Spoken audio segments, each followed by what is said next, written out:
Welcome back to U3C learning programme. आप सभी का स्वागत है। मेरा नाम सुरेंद्र सिंह है। आज हम कक्षा 10वीं में गणित विषय में 6 चैप्टर में एक्सरसाइज 6.2 के 7th और 8th क्वेश्चन को हल करेंगे। हम पिछली वीडियो में हम 6 क्वेश्चन तक कंप्लीट कर चुके हैं। तो आइए देखते हैं। 7th क्वेश्चन में है, किसी त्रिभुज की एक भुजा के मध्य बिंदु से दूसरी भुजा के समांतर कोई रेखा खींचे तो वह रेखा उस त्रिभुज की तीसरी भुजा को समद्विभाजित करती है, सिद्ध कीजिए। और प्रमेय 6.1 द्वारा, ये 6.1 प्रमेय क्या है? थेल्स प्रमेय द्वारा। तो हमें थेल्स प्रमेय द्वारा इसको सिद्ध करना है। तो आइए इसकी फिगर बनाते हैं। सबसे पहले हम एक त्रिभुज लेंगे ABC। अब त्रिभुज की एक भुजा के मध्य बिंदु से, अब इस भुजा का मध्य बिंदु हमने D लिया, यहाँ पर D है, और दूसरी भुजा के समांतर, तो इसके समांतर हमने रेखा खींची। ये यहाँ D पॉइंट से D मध्य बिंदु है, तो D मध्य बिंदु से हम रेखा खींचेंगे। तो ये हमारे पास ये रेखा खींची, इसके समांतर, ये इसके समांतर खींची, तो ये AC को E पॉइंट पर प्रतिच्छेद करती है। हमारे पास आकृति कंप्लीट हो गई। ये BCD समांतर है, तो वह रेखा उस त्रिभुज की तीसरी भुजा को समद्विभाजित, तो इस AC को बराबर दो भागों में बांटेगी, अर्थात ये भाग और ये भाग जो है बराबर रहेगा। तो हमने ये सिद्ध करना है। तो हम दिया है, हम क्या लिखेंगे? त्रिभुज ABC में AB भुजा का मध्य बिंदु, हमने क्या लिया है? मध्य बिंदु D, तो D लिख देंगे, मध्य बिंदु D है, तथा हमने समांतर खींची है, तो DE समांतर BC है हमारे पास। अब सिद्ध क्या करना है? तो ये तीसरी भुजा को समद्विभाजित करती है, अर्थात ये पार्ट AE और EC ये बराबर आने चाहिए। समद्विभाजित का मतलब दो बराबर भाग, तो AE बराबर EC, ये हमें सिद्ध करना है। तो इसमें रचना नहीं होगी, प्रमाण हम करेंगे, हल करेंगे क्वेश्चन का स्टार्ट। तो हम ये समांतर दिया हुआ है, तो थेल्स प्रमेय के यूज करके हम करेंगे स्टार्ट।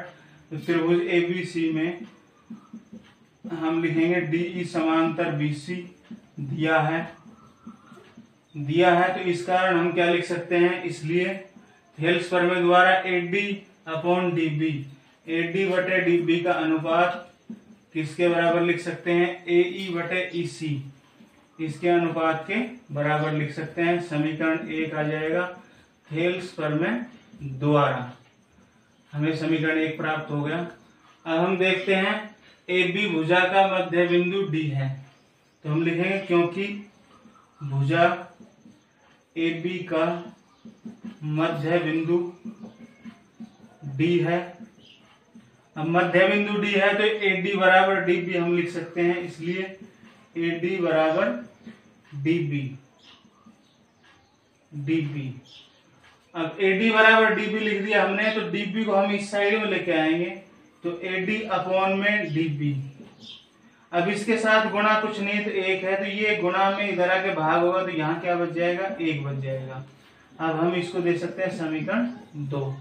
अब हम देखते हैं समीकरण 1 और 2 में एक साइड इक्वल है, तो एक साइड इक्वल है, तो हम दूसरी साइड को बराबर रख सकते हैं। तो हम यहाँ लिखेंगे समीकरण 1 व 2 से, तो 1 व 2 से हमें क्या प्राप्त होगा? AE/EC, इसको किसके इक्वल कर सकते हैं? दूसरी साइड 1 के इक्वल। अब यहाँ अपॉन 1 करके क्रॉस मल्टीप्लाई करेंगे, तो AE बराबर EC हमें प्राप्त हो जाएगा। यहाँ आर पार गुणा,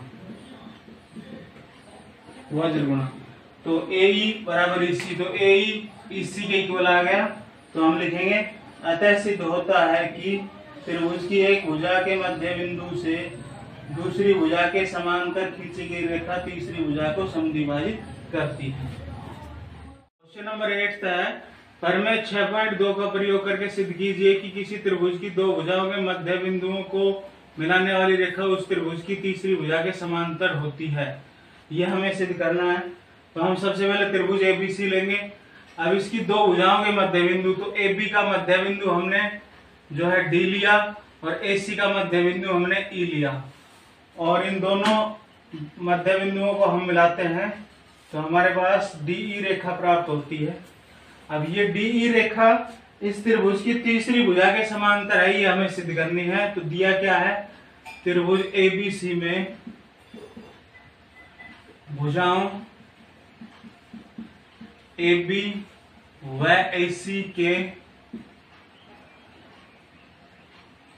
के मध्य बिंदु क्रमशः D व E हैं। मध्य बिंदु D और E है, AB का D और AC का E। हमें सिद्ध क्या करना है,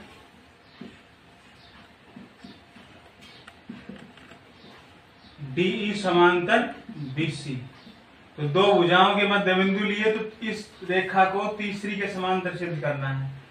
तो रचना होगी नहीं, हल करेंगे हम प्रमाण में इसको।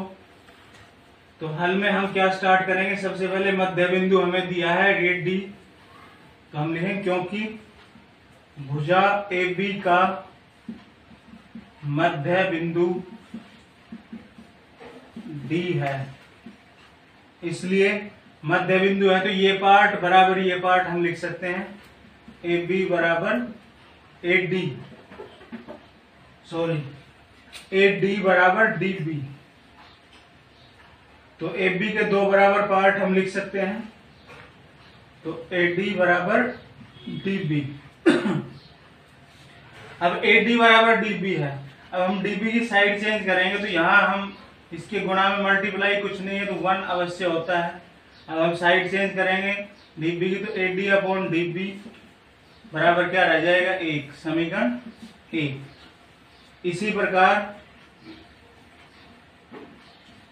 भुजा AC का मध्य बिंदु हमारे पास E है, इसलिए क्या होगा, AE बराबर EC लिख सकते हैं, AC के दो बराबर भाग आ जाएंगे। अब इसको मल्टीप्लाई यहाँ 1 लिखेंगे और हम EC कर सकते हैं क्योंकि 1 सभी का फैक्टर होता है। अब EC की साइड चेंज करेंगे तो AE अपॉन EC बराबर क्या आ जाएगा, 1, समीकरण 2। अब समीकरण 1 और 2 में देखते हैं, एक साइड इक्वल है तो हम दूसरी साइड को इक्वल कर सकते हैं। तो समीकरण 1 व 2 से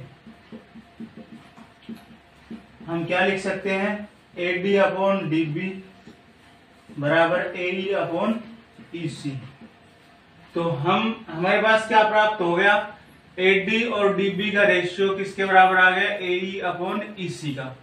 तो जब इस प्रकार से दो भुजाओं को कोई रेखा काटती है समान अनुपात में तो वह तीसरी के समांतर होती है। ये परमेय 6.2 में कहा गया है।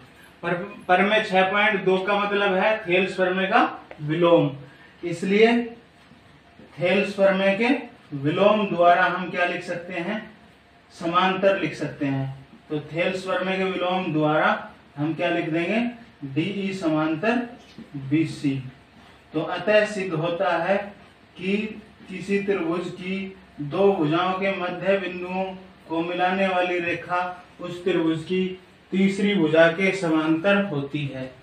तो इस प्रकार से हमने 7th और 8th क्वेश्चन को हल किया है। 7th में थेल्स प्रमेय यूज हुई है, 8th में थेल्स प्रमेय का विलोम। तो आशा है U3 के लर्निंग प्रोग्राम में आप ये विषय आपको आसानी से समझ में आया होगा। इससे रिलेटेड जो भी प्रॉब्लम्स हैं स्टूडेंट हमसे अवश्य क्वेश्चन पूछेंगे। Thank you.